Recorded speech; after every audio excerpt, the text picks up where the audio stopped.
Hello and welcome to Data Sunrise demo.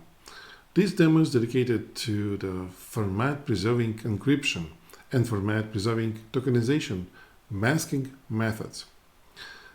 So-called FPE and FPT methods are available in the dynamic masking and in the static masking features of Data Sunrise. So this masking method produces guaranteed unique values. So these methods are deterministic, thanks for the masking key feature that Data Sunrise has. And please bear in mind that dynamic masking feature is available in the proxy mode of Data Sunrise, when Data Sunrise is installed between the client applications and the target database instance. Both FPE and FPT methods are based on using the unique masking key encryption key stored in Data Sunrise. With the static data masking feature, you also can use format-preserving encryption and format-preserving tokenization. However, for both static and dynamic masking, we have some kind of limitation. These masking methods are available only for Postgres-based and MySQL-based databases. It means that PostgreSQL, Redshift, GreenPlum, Amazon Aurora PostgreSQL, MySQL, MariaDB, Amazon Aurora for MySQL, Amazon RDS for MySQL, and Amazon RDS for PostgreSQL are supported. So, what is the difference between format-preserving encryption and format-preserving tokenization implemented in Data Sunrise? Format-preserving tokenization replaces masked characters with random characters while preserving the entries format. There's a little bit difference in the format-preserving encryption.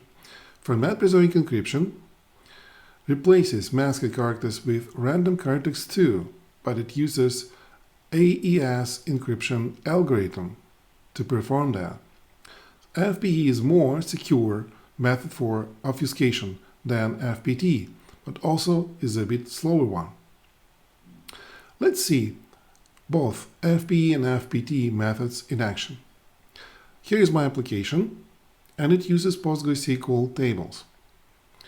Some of these data can be encrypted with Data Sunrise, and some of them can be tokenized with format-preserving tokenization methods. This application operates through Data Sunrise running in the proxy mode. So this part is dedicated to the dynamic masking. Let's go to Data Sunrise menu and see dynamic masking rules. I've created FPE last name and first name and format-preserving tokenization of password. And I'll activate them. So they are both enabled. Let's look inside of these methods and these rules. So I'm working with a PostgreSQL database instance, which my customer's application uses. Now I've selected first name and last name of my customers here from the test database, and I use format-preserving encryption as a masking method. So there's a default masking key which Data Sunrise stores at the masking keys menu option. So I've created this rule. Let's look inside of the format-preserving tokenization of password column. We see that password column is selected from the test database. Format-preserving tokenization string is used for that. Now, let's save it again. So they are both active. Now, since I've activated and enabled these masking rules, we can check the results with my customer's application. Let's refresh the page. Now we see the difference. The password uses this masking method.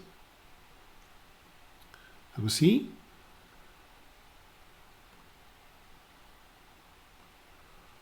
format-preserving encryption encrypts first name and last name, and this password is tokenized. When I'll try to refresh the page, that will persist. So in other words, it's a very deterministic method. That was a dynamic masking method. There are many options to tokenize credit card numbers if they are numbers, or social security numbers, or use this simple tokenization or encryption methods for strings. Now, let's talk about static masking.